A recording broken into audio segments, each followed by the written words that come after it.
Make just over $400,000 a year, and at my mother-in-law's 60th birthday dinner, my husband seated his girlfriend in my chair, not a guest chair. My chair, the one beside the head of the table, the one with my name on a little folded card the week before. I didn't raise my voice. I didn't knock over a glass. I set my purse back on my shoulder, walked out into the February slush on Eglinton, and when my husband called me 19 times that night, I let every single one ring through to voicemail, and then I called a locksmith. Let me back up, because the chair isn't really where it starts. I grew up in Sudbury, the kind of place where you learn early that nobody is coming to rescue you, and the snow doesn't care about your feelings. My dad drove a haul truck at the mine until his knees gave out, and my mom did payroll for a trucking company and clipped flyers on Saturday mornings the way other people did crosswords. We weren't poor exactly, but money in our house was a weather system. You watched it, you respected it. You never assumed it would be there tomorrow. I got a scholarship to Western, then law school, then articled at a firm on Bay Street that I won't name, but you'd recognize the lobby. I clawed my way up doing corporate restructuring, which is a fancy way of saying I'm the person companies call when everything is on fire and they need someone calm enough to decide what burns and what gets saved. I'm good at it. I made partner at 31, which around here is fast. By 33, I was running deals that moved more money in an afternoon than my parents earned in their whole lives. I tell you all this not to brag. I tell you because it matters for what comes after, and because for a long time I let people make me feel like I should apologize for it. I met my husband at a friend's housewarming in Leslieville when I was 28. He taught grade 7 at a public school in Scarborough, coached the basketball team, brought oranges to the games cut into quarters like somebody's mom. He laughed easily. He remembered the name of the waitress. He listened to me talk about leveraged buyouts for 40 minutes and asked good questions and didn't once look at his phone. I had dated a string of finance guys who treated conversation like a negotiation, and here was a man who just seemed glad to be there. I thought, this is what peace feels like. I thought I'd been so busy building a career that I'd forgotten people could be simple and kind, and that simple and kind was the whole point. That was the mistake, though I didn't know it yet. I didn't marry him because I was blind. I married him because I was tired, and because I thought a quiet man would let me have a quiet home, and because I confused the absence of conflict with the presence of love.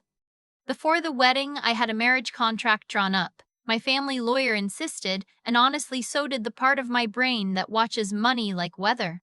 Everyone acted like I'd asked for a prenup because I was cold. My mother-in-law actually said at the engagement dinner in front of everyone, "Well, isn't that romantic?" in the voice you'd use for a tax audit.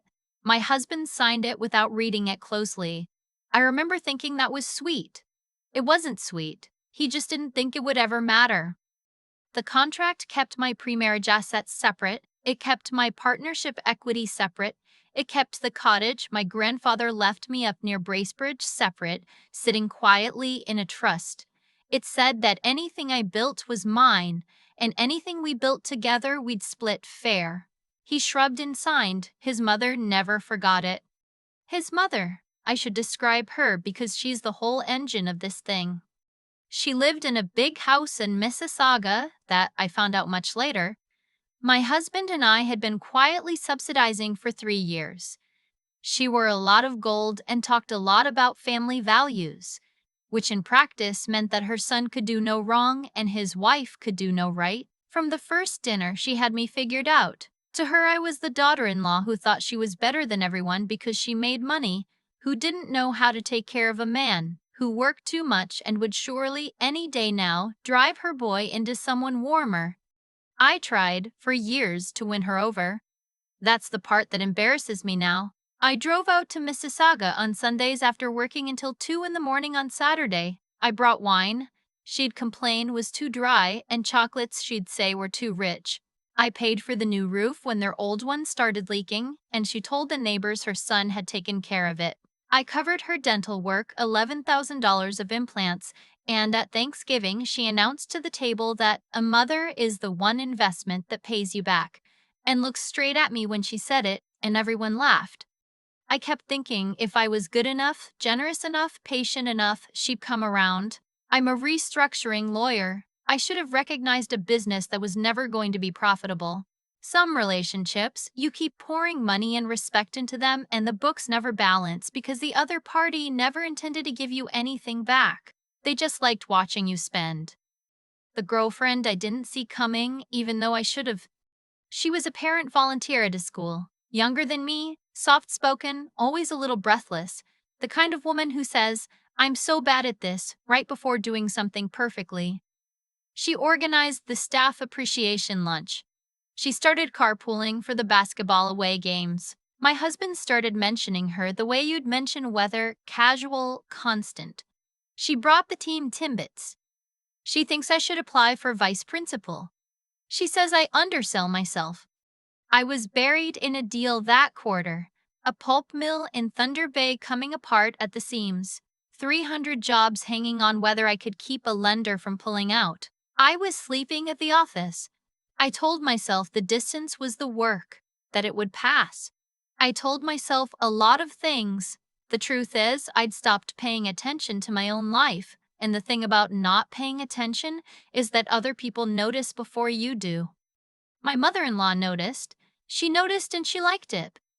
Looking back, I think the dinner was the plan all along. Her 60th was at a restaurant in Midtown, one of those places with a private room, white tablecloths, a sommelier who describes the water. I paid the deposit. Of course I paid the deposit. I came straight from a closing, still in my work coat, salt stains up the back of my boots from the parking garage, carrying a gift I'd thought about for weeks. A vintage Burke's ring I tracked down through a dealer in Montreal. The kind of thing she'd actually pretended to admire once. That cost more than my first car. I was late. 20 minutes because the deal ran long and the 401 was the 401. I pushed open the door to the private room and the noise dipped the way a room does when the person everyone's been talking about walks in. There she was, at the head of the table beside my mother-in-law, the parent volunteer, in a pale blue dress, laughing at something, her hand resting on the back of my husband's chair, and my husband sitting beside her, going slightly gray when he saw me, half rising and then sinking back down when his mother put a hand on his arm. My folded name card was gone. There was no chair for me, not one. They'd packed the table. Oh, you made it, my mother-in-law said, dapping her mouth with her napkin. Performing surprise for the audience? We weren't sure you would. You're always so busy. We didn't want a dozen people starving while we waited on you. She gestured vaguely toward the far end, where a couple of teenagers were on their phones and an uncle was working a toothpick. There's room down there, I'm sure. The girlfriend looked up with her eyes already wet. Oh no, did I take your seat? Your mother-in-law told me to sit here? I had no idea, and she half stood, swaying like she might faint, the whole little theater of it, and my mother-in-law grabbed her wrist and said, You stay right there, sweetheart, you've earned it. She helped me set up all afternoon. Some people make a little money and forget what a family even is. I stood there in my salt-stained boots with $11,000 of her dental work in her mouth and a ring in my hand worth more than the meal, and I waited for my husband to say something. Anything. He looked at the tablecloth. He looked at his water glass. He did not look at me. And something I'd been holding up for 3 years just quietly set itself down. I want to be honest about what I felt because it wasn't rage. Rage would have been easier. It was a kind of cold clarity, the exact feeling I get in a boardroom when a deal I've been fighting to save finally becomes a deal I'm going to wind down. The fight goes out of you and the arithmetic comes in. Happy birthday, I said. I held out the little box. My mother-in-law's eyes lit up. She reached for it, that greedy little flick of the hand, and at the last second I just opened my fingers and let it drop. It landed on the seat of the empty chair at the foot of the table, the one meant for nobody, and bounced once on the upholstery. Oops, I said. Slippery hands, but honestly, keep it. If I'm such a stranger to this family, a gift from me would only spoil the air. Maybe your new daughter can pick you something out. She seems thoughtful. Then I turned around and walked out, and I didn't run, and I didn't cry in the hallway, and I drove home on the 401 with the radio off. The calls started before I hit the Allen, 19 of them that night. I watched his name come up and go dark, come up and go dark. Around 11, I finally answered, said nothing, and let him fill the silence. Do you have any idea how embarrassing that was? That was his opening. Not "Are you okay?" Not "Where are you?" Mom's blood pressure is through the roof. She's crying. The girl is destroyed. She thinks she ruined everything. You need to come back and smooth this over. Even if you don't apologize, just come back so it doesn't look like. So it doesn't look like what? I said. He paused, softened, the way he did when he wanted something. Look, if you felt left out, you could have just told me. We could have talked. You didn't have to make a scene. I almost laughed. I made the scene. 20 minutes late to a dinner I paid for, walking into an ambush, and I made the scene. I want a divorce, I said. He actually scoffed. Over a chair? You're being dramatic. You're 33. Who's going to want you after this? Some guy half your age who's after your money? Don't be stupid. Even then, he was trying to manage me down like a kid talking a value he didn't understand, and I thought, there it is. That's the whole man. That's what's under the oranges cut into quarters and the good questions about leveraged buyouts. A boy who thought my worth was a thing he could threaten me with. You'll get the papers from my lawyer, I said, and I hung up and I blocked him and I blocked his mother and I sat in my dark kitchen for a while feeling the strangest thing. Relief. It came up out of my chest like I'd been holding my breath for 3 years. The next morning, the locksmith came at 8. I called my assistant Dev, the most organized human being I've ever met, and I said, I need everything. He didn't ask everything about what. He's worked with me through 4 hostile takeovers. He knows the tone. By noon, I had a clearer picture of my own marriage than I'd had in years, and it was uglier than I expected. The carpool weekends weren't carpool weekends. The hotel charges in a town where there was no away game. A second phone plan I'd never noticed buried in our family account, $300 a month in his name that he'd been using for 14 months. And a lease. This is the one that landed. A lease on a condo near High Park, signed in his name, first and last, paid in October, that I had unknowingly funded out of the joint account I topped up every month so he'd never have to feel like he was living on his wife. He'd been building a whole second life on my dime, and his mother had known, and they both decided that the night of her 60th was a good time to let me find out in front of the family, not because they were careless, because they thought I'd take it. They thought I'd sit down at the kids' table and swallow it the way I'd swallowed everything else, and that by Christmas the girlfriend would be moving into my house, and I'd be paying for her parking. That was the part that finally made me cold all the way through. Not the affair, the assumption, the casual, settled confidence that I would tolerate anything because I always had. I'm going to skip the part where I felt sorry for myself because I'd love to tell you I was a stone. But I cried in a bathroom stall at the office on a Wednesday, and a junior associate heard me and pretended she hadn't, and I'll be grateful to her forever for that. Then I washed my face and went back to my desk because the thing nobody tells you about being the person who decides what burns and what gets saved is that you eventually have to do it to your own life. Here is what I want you to understand. Because the comments people leave on stories like this always come down to one question: how did she win? And the honest answer is that I didn't win with some dramatic courtroom moment or a billionaire who showed up to rescue me. I won because 3 years earlier, a tired, careful woman from Sudbury had signed a marriage contract and put a cottage in a trust and kept her partnership equity clean, and because winning, when you're actually paying attention, is mostly just having done the boring protective things a long time before you needed them.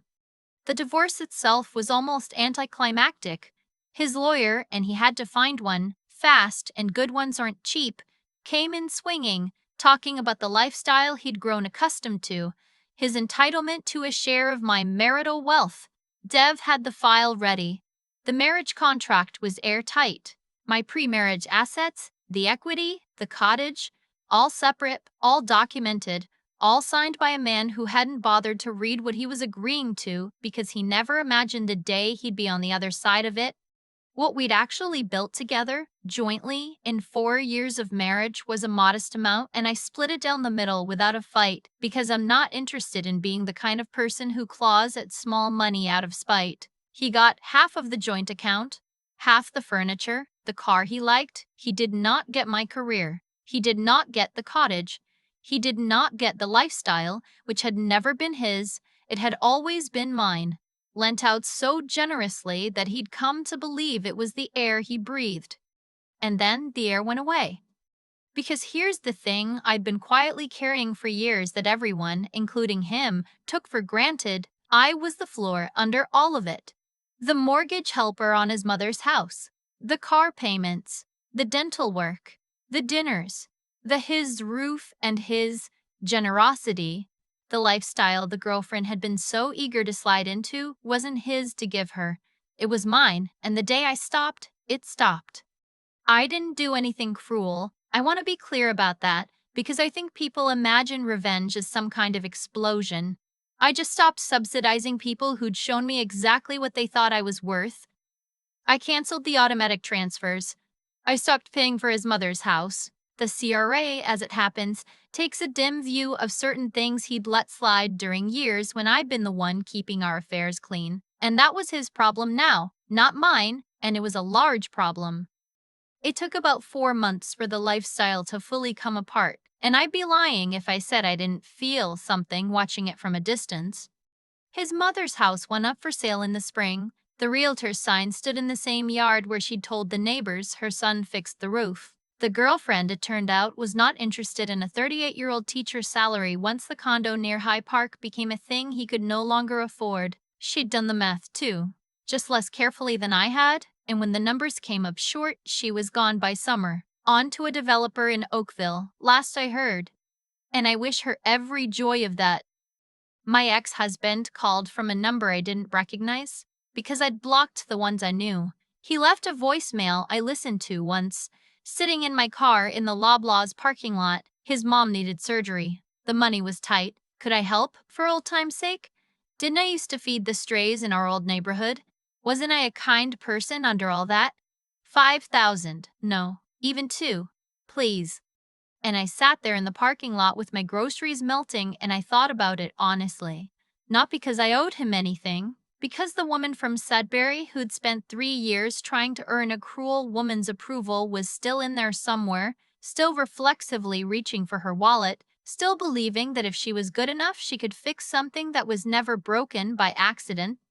I deleted the voicemail. I didn't call back. Kindness is a thing you give people who deserve it, and I'd given mine to people who treated it like a line of credit they'd never have to repay. That's not bitterness. That's just closing an account that was only ever overdrawn. There was one ugly night, and I'll tell you about it because I think the people who watch these stories deserve the real version, not the version where everything is clean. He showed up at my building in June, drunk, loud, leaning on the buzzer at 11 at night, telling the concierge he was my husband and demanding to come up. He wasn't my husband anymore. The concierge, a sweet older man named Reed, who'd worked the front desk for 9 years and called everyone friend, wouldn't let him pass the lobby, and my ex got loud, and then he got worse, the way men like that do when the world stops handing them things. He didn't hurt anyone. But he frightened Reed, and he frightened the young couple coming home from a movie, and he put his fist through the glass of the inner door before the police came. Here is where the stories I've seen online usually go off the rails, where the bad guy somehow walks free the next day to menace the heroine again, and people in the comments rightly say that's not how anything works. So let me tell you how it actually worked, because I'm a lawyer and I know. He was arrested. He spent the night in a cell. He was released the next day, yes. That's how it works here for a first offense with no record. You're released on conditions and undertaking a promise to the court, but the conditions had teeth. He wasn't released to do whatever he wanted. He was ordered to stay away from me, from my building, from my work, with a no-contact term, and I went to court and got a restraining order on top of it, and when he breached it once, by texting me from yet another number, that breach was its own charge, and that's the one that actually stuck. He pleaded out. He got probation, a fine, mandatory counseling. The kind of permanent mark on a record that follows a teacher around when school boards run their checks. He didn't go to prison for years over a chair, because that's not real life, but he lost the thing that mattered most to a man like him, the ability to keep pretending none of it was his fault. It was all there now, in a file, with his name on it. His mother wrote me a letter, eventually, handwritten, mailed to my office. 3 pages. I almost didn't open it. When I did, it wasn't an apology, not really. It was a woman in a smaller place than she used to live, telling me how hard her life had become, how unfair, how she'd only ever wanted what was best for her son, and somewhere in the 3rd page, almost by accident, a sentence that said maybe she'd been too hard on me, maybe. I didn't write back. There's a version of me that would have driven out to wherever she was living now and made some grand speech. But I've come to think that the loudest thing you can say to someone who spent years counting on your silence is to simply stop showing up. I'd spent 3 years auditioning for a part in a family that had already cast someone else. I was done auditioning. I folded the letter back up and put it in a drawer and went back to work. And that, more than anything I could have shouted, was the answer. People ask me, my friends, my sister, the women at the office who lived this story vicariously through me, whether I regret marrying him. And I used to think the answer was supposed to be no, that I'd learned and grown and wouldn't trade the lesson. The truth is more complicated. I don't regret the man, exactly. I regret what I believed about myself when I chose him. I'd spent my whole life proving I was capable, and somewhere along the way, I decided that capable women had to settle for being tolerated. That love was something you earned by being useful, by paying, by absorbing.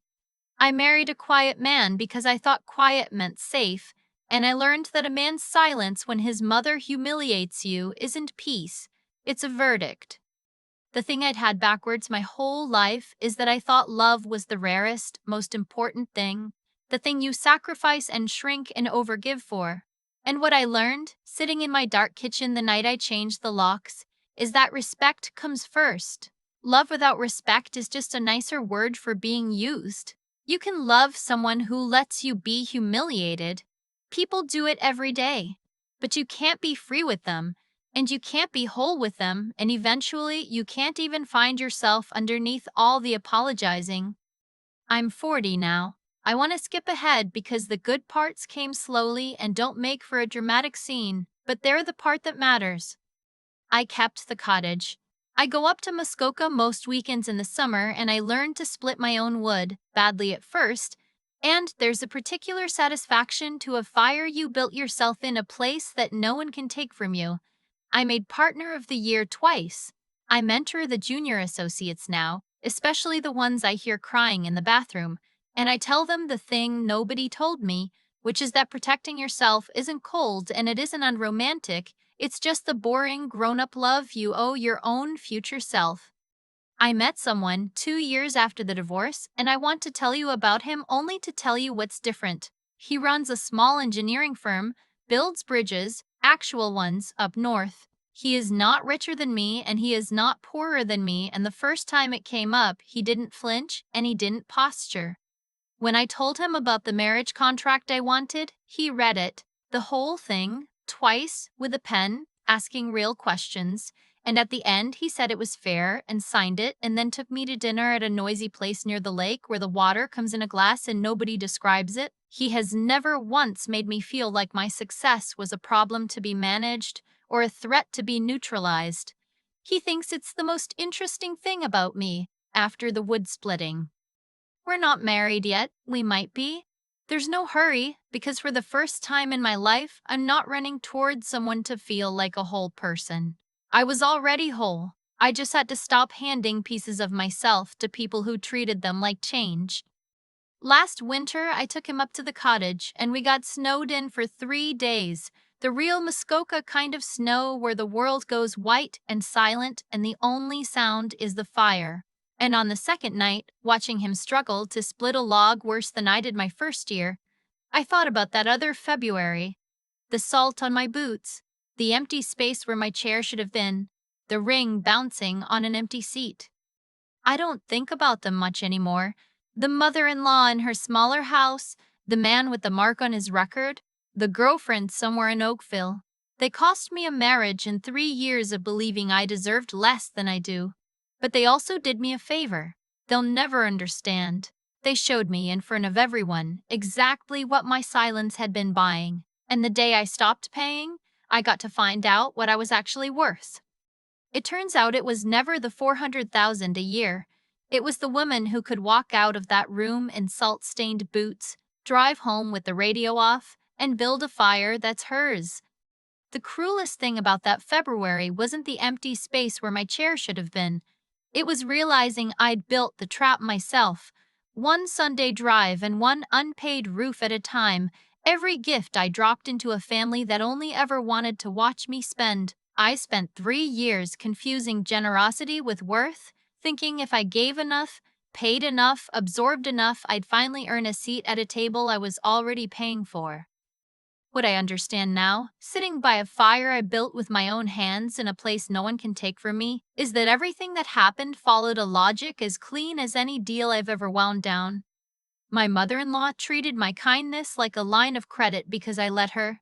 My husband stayed silent when she humiliated me because silence had always worked on me before.